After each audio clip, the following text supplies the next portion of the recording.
Ooh, ooh. All right, big fish shit. Not a podcast, just big fish talk. So, if you've been looking at the news, Brittney Griner came home in a prison swap with somebody that I wasn't really too familiar with. But then after I did some research, I think I remember him from a 60 Minutes special where this guy was being portrayed, I think, by one of the heads of the DEAs as the most dangerous person on the face of the planet. One of the most dangerous people on the face of the planet.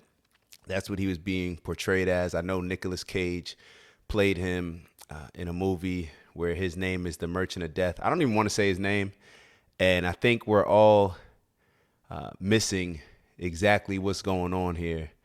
And we're missing a very valuable lesson when it comes to how to leverage power. And Brittney Griner, this situation, cool. I'm happy she's home. I think there's a lot of back and forth that makes it seem like one side is saying, no, you should have left her there. But I think we can all agree that, well, actually, we probably can't all agree, but this is my statement on it. That everybody's saying, a lot of people are saying it's a bad trade. You have Brittney Griner coming home, and then we had to exchange somebody who the DEA portrayed as the most dangerous person on the face of the earth. But let me tell you why it's an amazing trade. It's an amazing trade for President Biden and his Democrats, I guess not the entire Democratic Party, but it's an amazing trade for President Biden and his Democratic Party followers because it did exactly what not only they said they would do, but it did exactly what, in their eyes, they needed to do. When President Biden was running for office, he made it very clear what his number one priority was: the LGBTQ community. I think it was the Equality Act that he was pushing through at the time. Don't quote me on it. I don't really know all the details, but doesn't matter. The point is that the LGBTQ community, as well as the women's movement, they've done a better job than black people overall, and a lot of other groups as well, as far as leveraging their power. Biden came out, somebody who, we got to kind of put some context around it. Biden is responsible, his policies with the crime bill, his rhetoric at the time, is responsible for the destruction of more black families, breaking up black families with this crime bill for a lot of the stuff that is legal now, more so than any other person maybe in the world. Think about it. That's what that crime bill did. That's Joe Biden, what he's responsible for. Now, I'm not taking responsibility off the people that actually did quote unquote crimes. However, I believe it's just amazing how Joe Biden, who is responsible for breaking up the black family structure in ways that he's actually come out and, I guess, retracted or apologize, not even apology. They don't apologize. That's something that only, black people do, especially our black men. Whenever, we say something that we believe, it goes well beyond saying something that you're wrong, but we apologize for stuff that it's not even wrong. We don't believe is wrong, but we just get bullied into doing it because somebody else is leveraging their particular power. Not mad at that. I'm more mad at the fact that we, as myself as a black man, and us overall as a black community, we don't leverage our power the way that others do. Our black women are better at leveraging their power. The LGBTQ community is better at leveraging their power. And that's why you have a president. you have Joe Biden, who's running for president, saying that the LGBTQ community was his number one priority. Now you fast forward to why this makes sense. This trade that everybody's saying is a terrible trade. It is 100% an amazing trade for Joe Biden and his group of followers in the Democratic Party. However, it's a terrible trade when it comes to overall America. Joe Biden, let's be clear, needs the LGBTQ community, needs the celebrity community, needs women to come together and to support him. Democrats would not win without celebrity support.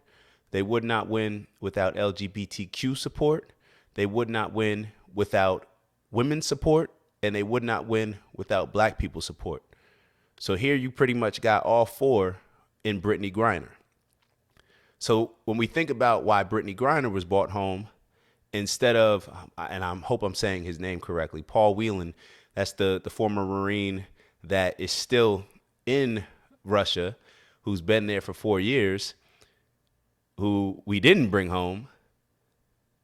It makes a lot of sense. It's not a bad trade. It did everything that Biden needed it to do for Biden. It was just bad for overall America. I mean, just look at it. It's a trade that you're trading somebody that y'all just went on 60 Minutes and he was serving a 25-year sentence. That's what people get for murder. And he was seen as one of the most dangerous people on the face of the planet. I didn't say that. I don't know much about him. The DEA said that. And why I'm saying that I didn't say that, because even though, watching a little bit of the 60 Minutes story on him, reading a couple articles, I don't believe much of what the government tells me.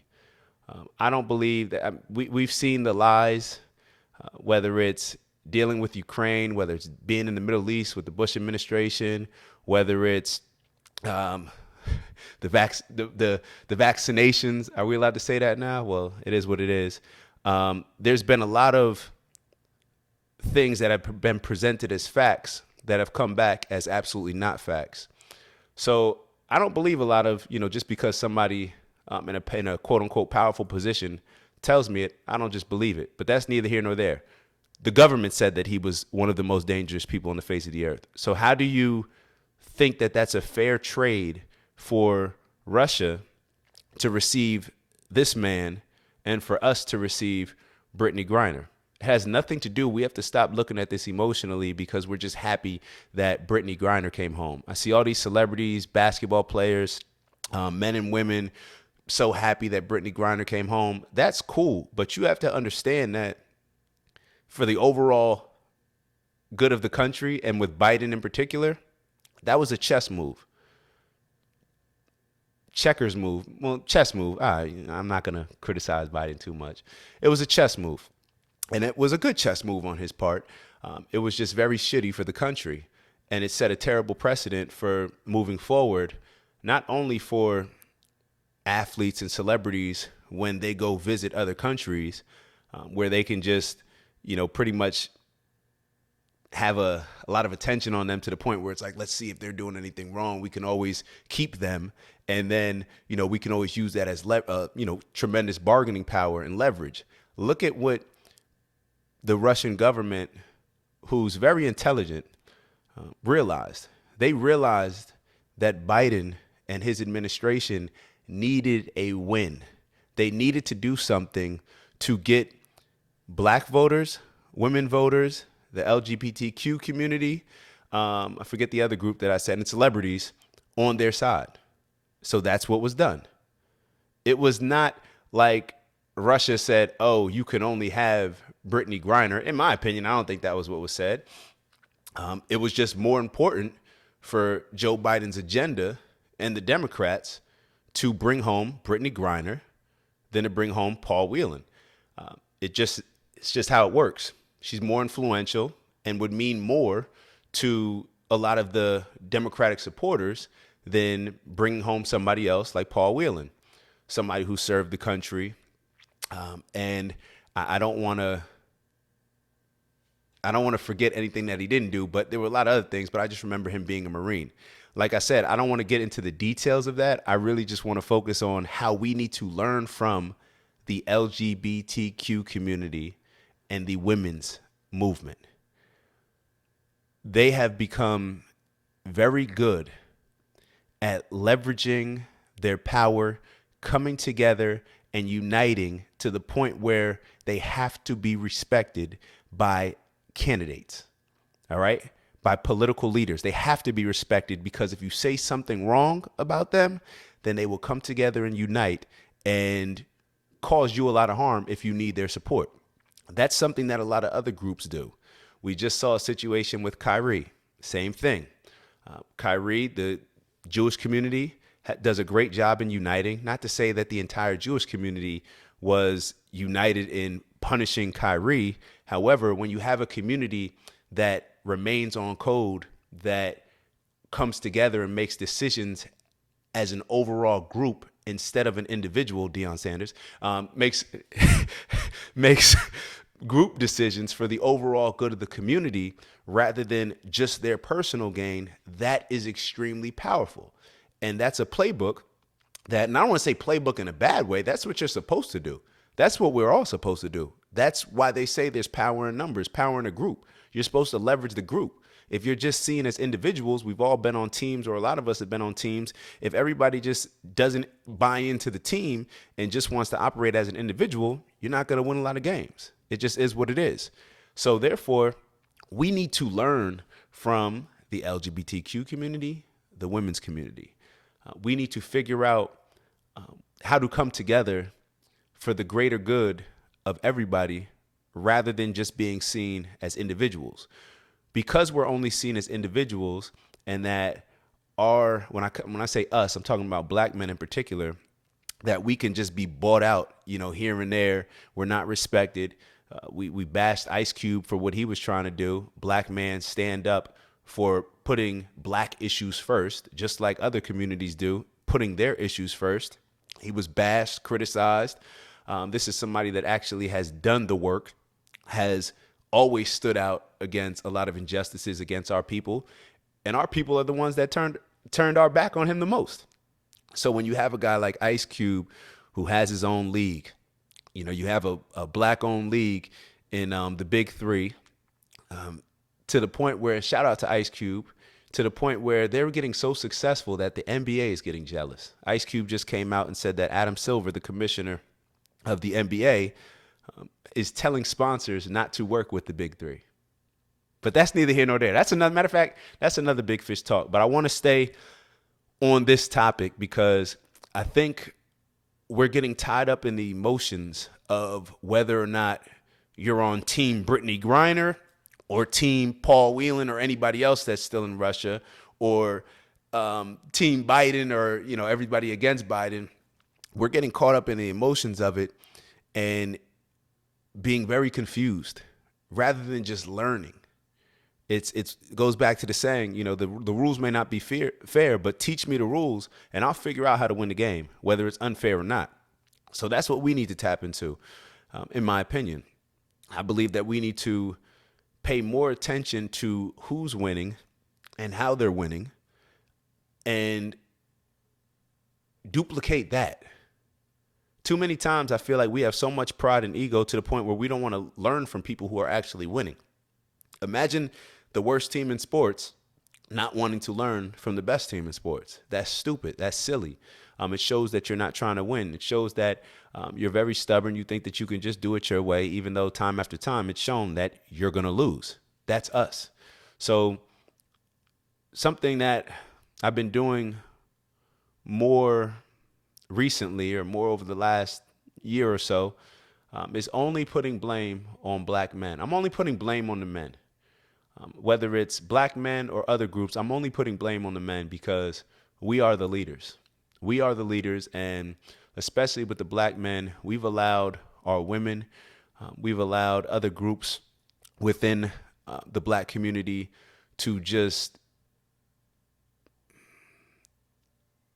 do things in which they're showing us that we ain't shit in a lot of ways.